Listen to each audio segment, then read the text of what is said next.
자, 여러분 안녕하십니까? 김윤신입니다. 2019학년도 중등 학교 교사 임용 교육학 논술 모범 답안을 제시함으로써 이미 2차 준비에 돌입은 우리 예비 교사분들께는 또 2차를 이걸 반면 교사로 삼아서 어떻게 준비해야 되는지, 그리고 올해 4학년이 이제 내년에 올라가신 예비 교사분들은 이 2019학년도 교육학 논술 모범 답안을 통해서 어떻게 향후 공부를 해야 하느냐, 그 도움을 드리고자 이 강의를 시작합니다. 이번 2019학년도 교육학 논술은 상당히 어려웠다. 그리고 정말로 답을 잘 쓰려면 굉장히 어렵고, 또 공부를 주도 면밀하게 하지 않으면 상당히 낭패를 봤다. 그리고 참 이제 이런 표현이 어쩔지 모르지만 정말 문제가 좋은 문제다.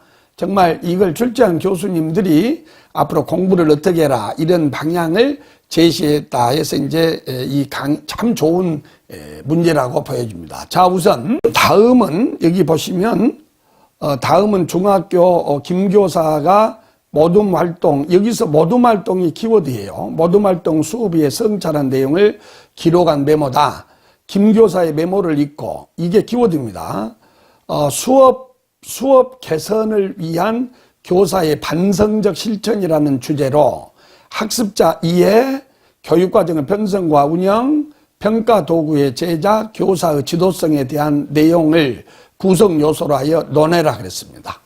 그러니까 이건 논하니까 자기가 자기 어떤 생각을, 교사로서의 생각을, 자기 주관을 넣어서 이 글을 써야 하는데, 이 문제는 교수 학습 지도가 가장 기본이 되고, 그 다음에 교수 학습 지도 중에서 협동학습, 또 좋은 수업의 실천, 그리고 여기에 교사론, 교육심리학, 그 다음에 교육과정 평가 통계 연구, 그 다음에 교육행정론, 이것이 통합된 그런 통합형 문제다, 이렇게 되어 있습니다. 여기서 키워드가 바로 뭐냐면 교사의 반성적 실천이라고 하는 얘기죠. 여기에 반성적 실천이라고 보입니다. 반성적 실천. 그리고 심리학에 이제 도움을 받아야 되는 게, 여기 보면 학습자에 대한 이해. 원래 심리학은 이 학습자의 개인차를 연구한 학문이죠. 그리고 여기에 보면 교육과정의 편성과 운영에서는 이제 타일러가 나왔고, 그 다음에 또 우리 평가도구 제작, 우리가 이 학교 현장에서 평가를 떠나서는 있을 수가 없지 않습니까? 그리고 이제 교사는 학급 경영자이면서 또 수업 지도자로서 지도성, 이게 이제 통합이 되어서 논해야 되는데요. 자, 이제 다음 내용을 봅니다. 여기에 보면 이제 이런 이렇게 제시문을 줍니다. 평소에 A 학생은, 자, 보실게요. 여기에 쭉 보면 능력이 뛰어나고 B 학생은 수리 능력이 우수하다고만 생각했는데, 오늘 모둠 활동에서 이게 키워드입니다요. 모둠 활동이 이제 모둠학습 또는 어떤 뭐라고 해야 돼요? 협동학습이 되겠네요. 여기서 보니 다른 학생을 이해하고 도와주면서, 상호작용을 잘하는 이 두 학생의 모습이 비슷했어. 그래서 이제 여기에 무슨 지능이냐 이렇게 물어봤는데, 이것이 대인관계 지능, 또 사회성 지능, 이렇게 말을 합니다. 그런데 여기 보시면 C 학생은 모둠 활동에 참여하는 것을 좋아하지 않았지만, 잘 보세요. 자신의 감정과 장단점을 잘 이해하는 편이야. 그래서 C 학생을 위해서는 자신의 강점을 살릴 수 있는 개별 과제를 생각해 보자. 그래서 C 학생이 뛰어난 능력이 뭐냐? 요게 이제 자기 자신의 장단점을 잘 알고, 자신의 동기, 의욕이 뭔지, 이런 걸 알아서 그걸 잘 조작해 가는 능력을 개인 내적 능력, 자기 안을 잘 성찰한다 해서 내성지능이라고 이렇게 말을 합니다. C학생은, 그러면 여기서 문제가, 이 C학생은 아까 앞에 A, B 학생과는 달라요. A, B 학생은 사회성 지능이 뛰어나가지고 이게 다른 사람의 기분 이런 걸 잘 알아서 다른 사람을 동기화하는 능력이 뛰어나단 말이에요.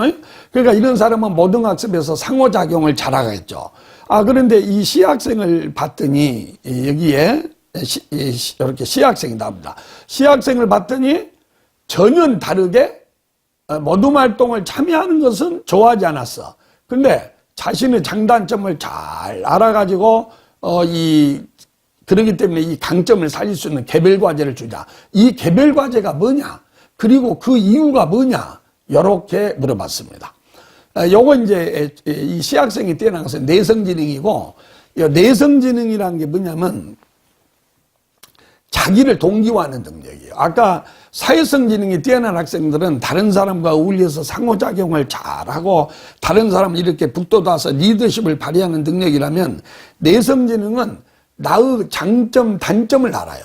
그리고 내가 의지가 떨어질 때 어떻게 해서 나의 의지를 이렇게 북돋을 수 있는지, 또 내가 잘하는 것이 뭔지, 그래서 이걸 알아서 자기를 동기화하는 그런 능력이 뛰어나요. 이런 사람은 그렇게 자기가 스스로 학습 목표를 정하고 그 다음에 자기가 동기화를 해서 어떤 자기의 장점을 잘 활용해서 과제를 완성할 수 있는 그 사람이 좋아하는 그런 학습 과제를 주어야 이것이 개별 과제라고 하는 것입니다. 그리고 이 개별 과제를 주는 이유는 이제 조금 이따가 내가 말을 할게요. 내가 좋아하는 이 개별 과제를 해야 거기에 주의 집중을 하고 끝까지 완성을 할 수가 있는 거예요. 그 다음에 이제 참고자료 2에 보면 모둠 활동에 적극적으로 참여하지 못한 학생들이 몇 명 있었지. 그러니까 C학생만이 아니고 이 모둠 활동을 시켜봤더니 적극적으로 참여하지 못한 학생이 몇 명 있었지. 이 학생들은 제대로 된 학습 경험을 갖지 못한 것이 아닐까. 여기서 키워드가 학습 경험입니다. 여러분이 학습 경험 그러면 여러분이 이 학습 경험 그러면은 떠오르는 것이 누구죠? 전두희입니다. 전두희는 경험 중심 교육과정. 그리고 이제 우리가 경험 중심 교육과정의 장단점도 이미 논술에서 나왔어요. 여기서 가장 키워드가 경험이라는 얘기인데, 원래 이 경험은 들어보세요. 우리 교육학에서 경험은 로크가 말하는 경험이 있고요. 그 다음에 이제 두이가 말하는 경험, 또 타일러가 말하는 경험이 있는데, 로크가 말하는 경험은 감각적 경험이에요. 그런데 두이나 이런 진보주의 계열의 랄프 타일러가 말하는 경험은 그런 수동적 경험이 아니고 자기가 어떤 일을 겪고 나서 여기에 대해서 반성적 사고를 해가지고 그것을 질적으로 개선하는 그런 경험. 그러니까 이게 체험의 뜻입니다. 우리가 그 체험학습 그럴 때 체험이란 말하고 이 경험이 똑같은 거예요. 그러니까 모둠 활동에 적극적으로 참여하지 못한 학생은 제대로 된 학습 경험을 갖지 못했다. 그 말은 학습 효과가 없었다. 그런 얘기가 되는 것입니다. 그래서 여기서는 이 경험이라는 말의 의미를 잘 활용을 해서 답을 써야 되는 것이에요. 자신의 학습 경험에 대해서 어떻게 느꼈을까? 그러면 자, 내가 모둠 활동에 참여를 못했어. 근데 옆에 학생들은 막 서로 협동학습을 해. 근데 나는 거기에 참여를 하지 못해. 그러면 뭘 느꼈을까요? 소외감, 자괴감, 자존감 상실. 그래서 이 학습의 효과가 떨어지고, 이런 걸 느꼈겠죠. 이 정의적인 특성을 여기서 써줘야 돼요. 무엇을 느꼈을까? 이렇게 이제 말을 해줘요. 느꼈을까? 어쨌든 모둠 활동에 관해서 좀 더 고민해 봐야겠어. 생각지도 못한 결과가 나올 수도 있고. 그러면 모둠 활동이나 협동학습을 이 김교사가 전개할 때는 여러분이 협동학습의 장점이 있잖아요. 다른 학생, 모든 학생을 이렇게 모둠 활동에 참여를 해서 학습의 기회균 등을 가져오자. 그 다음에 좋은 학습이라고 하는 것은 이런 사회화 활동을 통해서 개별학습보다는 사회화 활동을 통해서 사회성도 길러준 것이 좋은 학습이에요. 또 그 학생의 흥미에 맞는 개별 과제를 주어서 누구나 다 몰입할 수 있게 해주는 거. 그리고 공부 잘하든 못하든 모둠 활동을 통해서 협동학습을 통해서 자존감을 고양하자 이건데, 생각지도 못한 결과가 나왔다고 하는 것은 그 협동학습의 정반대가 나왔다는 것이에요. 그걸 여기서 써줘야 되는 것입니다. 자, 이제 그래서 이분은 이제 뭐라고 말했냐면 자료 3을 보겠습니다. 자료 3을 보면 모둠을 구성할 때 태도나 성격 같은 정의적인 요소도 반영해야겠어. 자, 우리가 모둠을 구성할 때는 인지적인 것 말고 태도나 성격 같은 정의적인 요소도 반영해야 되는데요. 당연히 태도와 성격이 학습에 중요한 영향을 미치는 것입니다. 그래서 이걸 측정하기 위해서 진술문을 몇 개 만들어 설문으로 간단히 평가하고 신뢰도를 직접 점검해보자. 학생들이 각 진술문에 반응을 이렇게 선택하면 그 등급 점수를 합산할 수 있게 해주는 척도법. 이게 이제 무슨 척도법이냐 그랬는데 그게 리케르트의 종합평정 척도법이에요. 그리고 요 한 문제가 또 뭐냐면 설문의 문항을 쓸 진술문을 만들 때 이 척도법의 유의점은 꼭 지키자. 그 평가를 한 번만 실시해서 신뢰도를 추정해야 할 텐데 반본 검사 신뢰도는 단점이 크니 다른 방법으로 신뢰도를 확인하자. 그러면 한 번만 한다는 점에서 동형 검사라든지 재검사 신뢰도는 답이 될 수 없고요.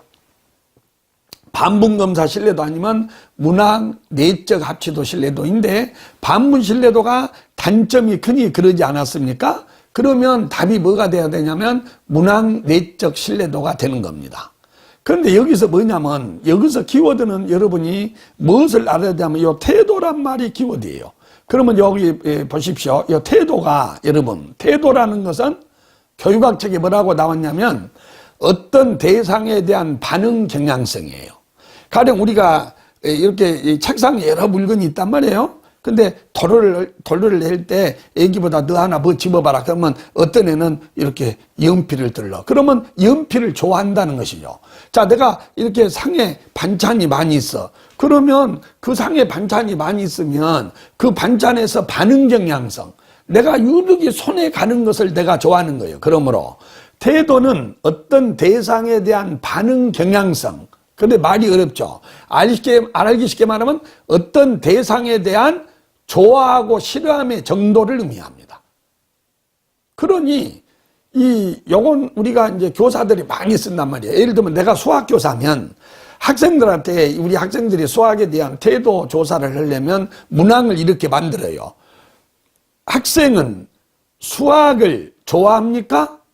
여기에 진술문이요. 질문지요. 갖고 매우 그렇다, 그렇다, 보통이다, 아니다, 매우 아니다. 가지고 이제 점수는 아무래도 그 좋아한다는 쪽에 많이 줘야 돼. 그래서 5, 4, 3, 2, 1 이렇게 문제를 내면 돼요. 그러면 이제 진술문을 몇 개 만들어야겠죠. 또 이렇게 당신은 수학교사가 될 의향이 있습니까? 매우 그렇다, 그렇다, 보통이다, 아니다, 전혀 아니다. 5, 4, 3, 2, 1. 당신이 아니라 학생은 수학 시간이 기다려집니까? 요렇게. 그러면 수학을 좋아합니까? 수학교사가 될 의향이 있습니까? 수학 시간이 기다려집니까?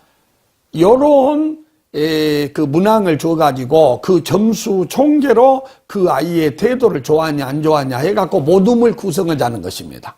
이것이 리케르트 척도고 요 문제 하나가 이 진술문을 만들 때 유의점을 하나를 이제 써라 그랬는데 우리 교사들은 이런 그 객관식 문제를 만들 때 질문지 문항을 만들 때 그 문항을 어떻게 만들어야 되느냐 이건 굉장히 실용적이기 때문에 이게 안 나올 수가 없어요. 시험 문제. 그러면 만약에 여기다가 이런 문항을 넣었다고 합시다. 당신은 미래의 세계를 주도할 수 있는 세계적 과학자가 되고 싶습니까? 그러면 아까 뭐 수학을 좋아합니까? 수학 시간이 기다려집니까?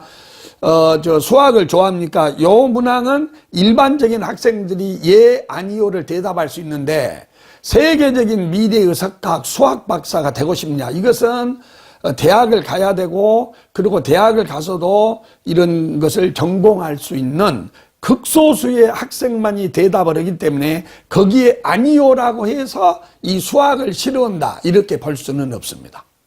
그러니까 이 질문지를 만들 때 유의할 점은 모든 학생이 똑같이 받아들일 수 있도록 간단 명료한 진술문을 만들자. 이것도 답이고, 극소수의 학생만이 대답할 수 있는 어려운 문구를 쓰면 안 된다. 그 방금 말했던 나는 미래의 세계를 주도할 수 있는 수학 박사가 되고 싶습니까? 그럴 때 나는 그럴 의향은 없어. 그렇다고 해서 내가 좋아하지 않는 것은 아니란 말이에요. 또 중립적 진술문. 예를 들면, 우리 학생은 수학을 공부하는데 돈이 많이 들어갑니까? 그러면 많이 들어간다고 해서 좋아한다는 말도 아니고 적게 돈을 쓴다고 해서 싫어한다는 말도 아니에요. 그러니까 이런 중립문을 쓰면 안 된다. 어려운 용어를 써서 서로 다른 학생들이 같은 반응을 보이면 안 된다. 극소수의 학생만이 반응을 보일 수 있는 질문지를 쓰면 안 된다. 요것 중에 하나를 쓰면 되는 것입니다.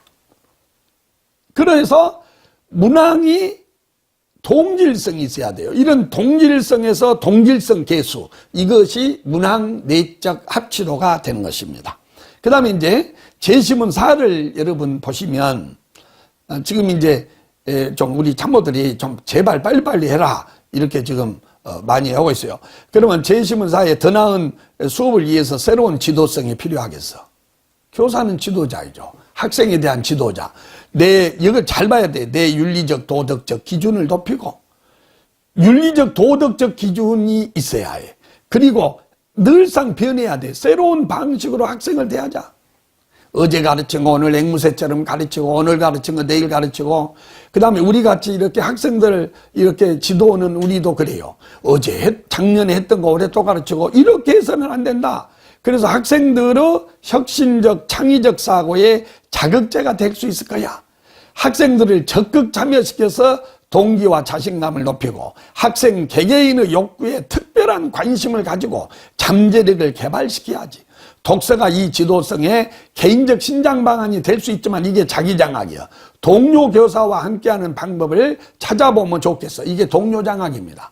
그러면 여기서 질문이, 여기서 말하는 지도성이 뭐냐? 그것이 변화지향적 지도성입니다. 그러면 변화지향적 지도성이 뭐냐? 나도 변하고 학생을 변하게 하는 지도성이에요. 그러면 학생을 변하게 하는 지도성은 뭐냐? 이게 중요한 거예요. 여기 잘 봐요.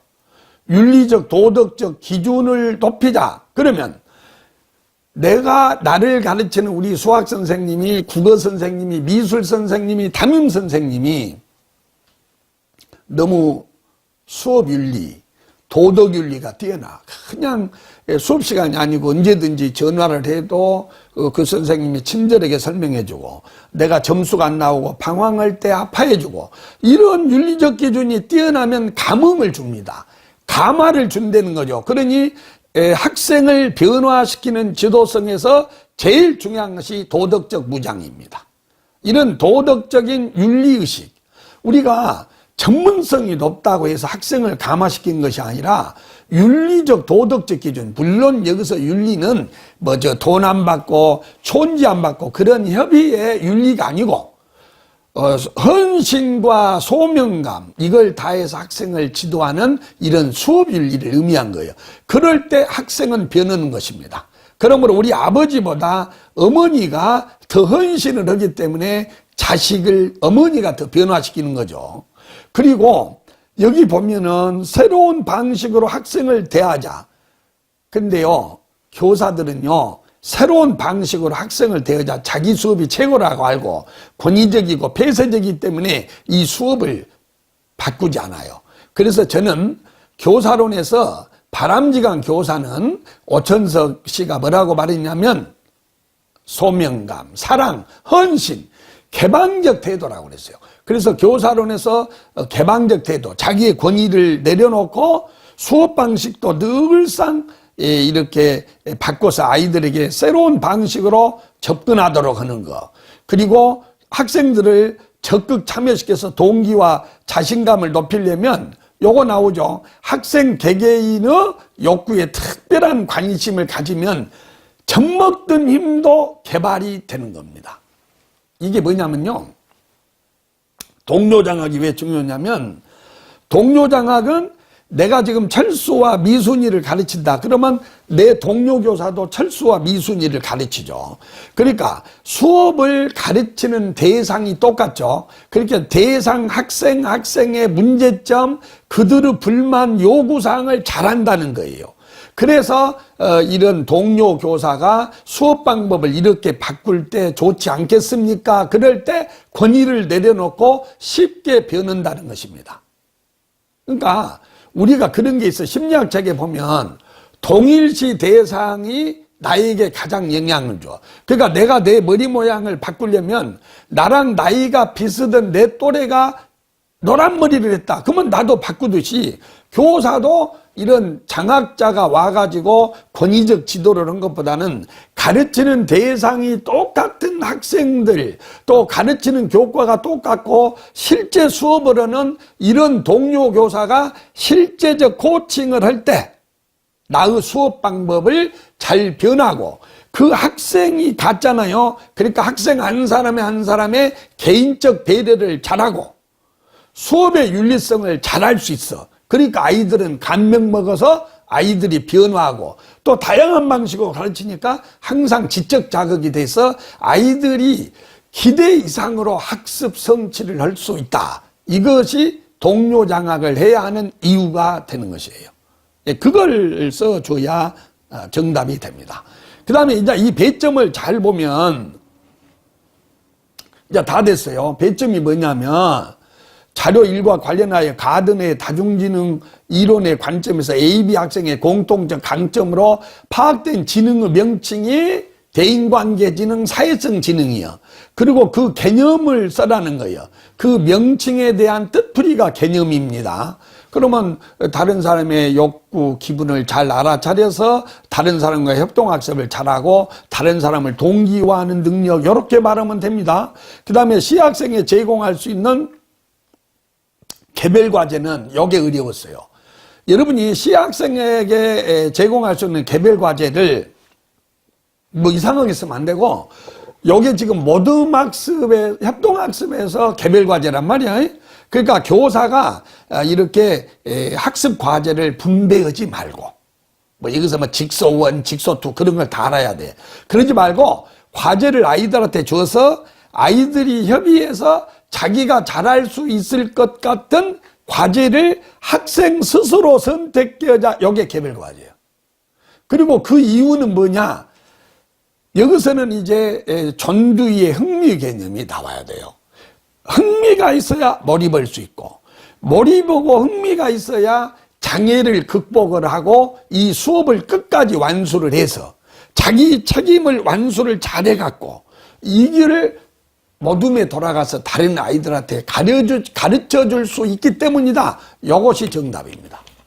그러니까 여기서 참 이 교수님들이 문제를 잘 냈다고 봐요. 예?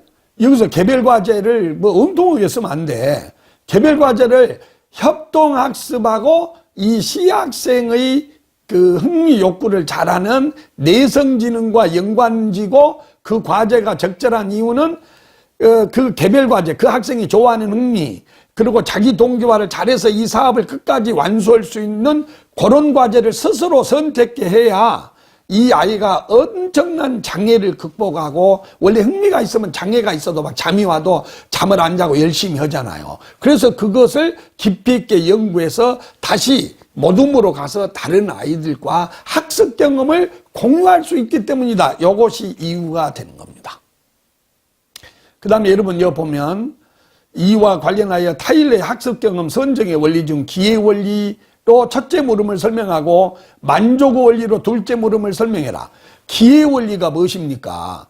그것은 목표에 맞는 학습 경험을 할 기회를 줘라 이거예요. 그러니까 뭐냐면 어떤 교사가 학생들한테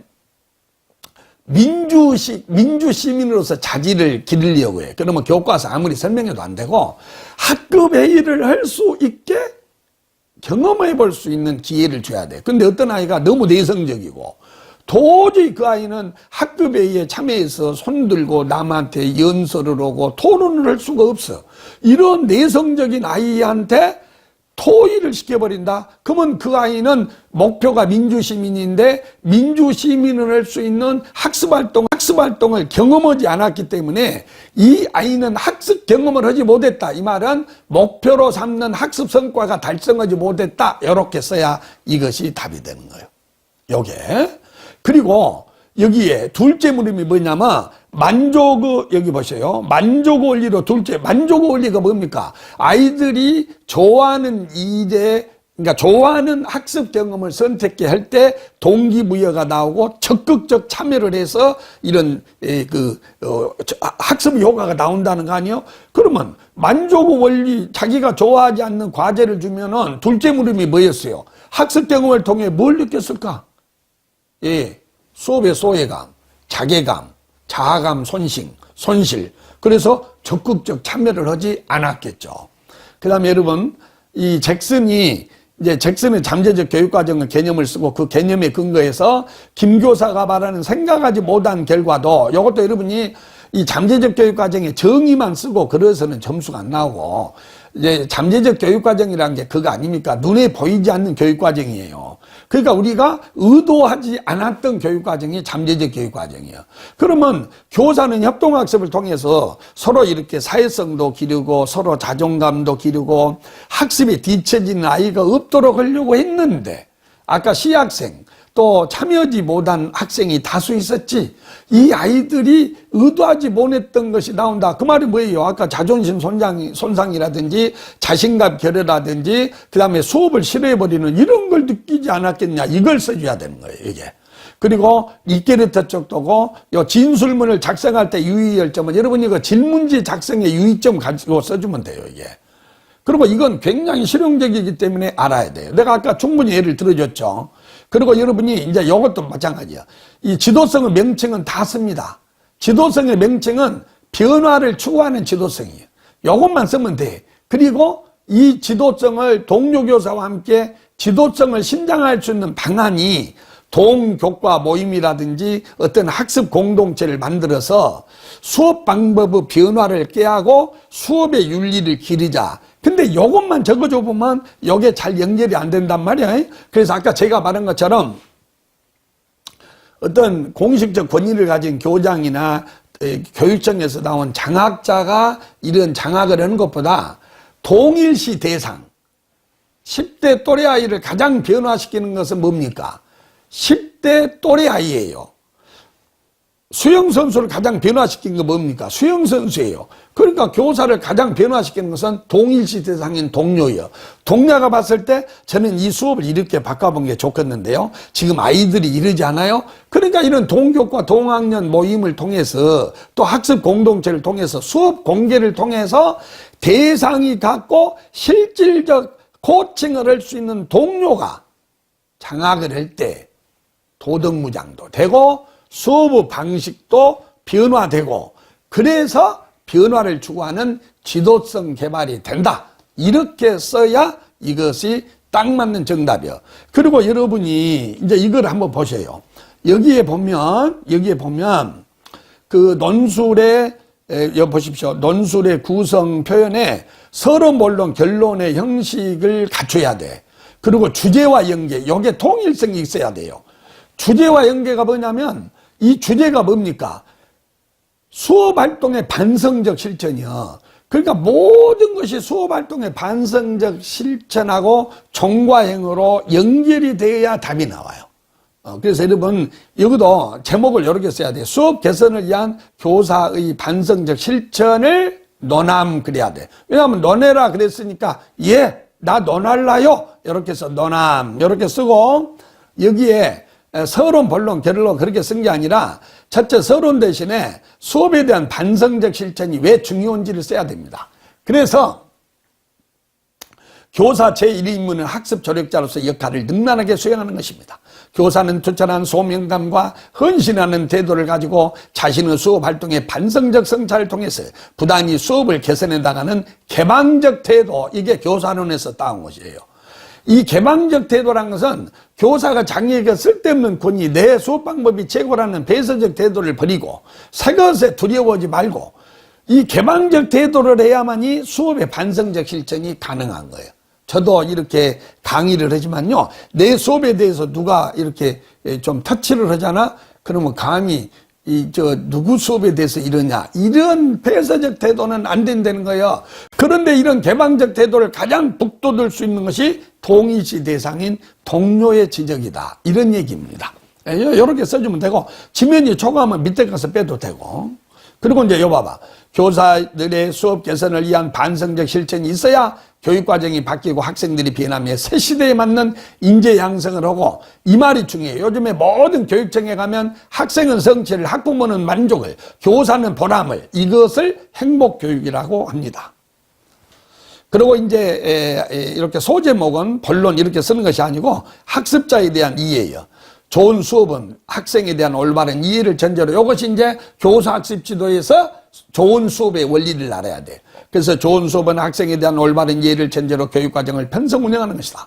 그래서 학생이 학습과정에서 성공적 경험을 통해 자신감을 갖게 하고 학습과정에 호기심, 흥미를 갖게 해서 동기를 높이고 적극적 참여를 한다, 이렇게 써야 됩니다. 이것이 아까 그 제시문에 말한 거예요. A, B 모둠에서 보이는 능력은 대인관계 지능이다. 이는 다른 사람의 기분, 의도, 동기를 분별하고 지각하며 적절하게 반응하고 사람을 동기화하는 능력, 이런 것은 다 알아요. 그러나 모둠에서 관찰된 C 학생은 이들과는 달리 개인 내성지능이 뛰어난 학생으로, 이제 이런 거 모르는 사람이 누가 있냐고. 교사 될 사람이 내성지능이 모르면 안 돼. 근데 내성지능 써놓고 그 다음에 말하고 연계가 안 되면 그것은 우리 교수님들이 바라는 논술이 아닙니다.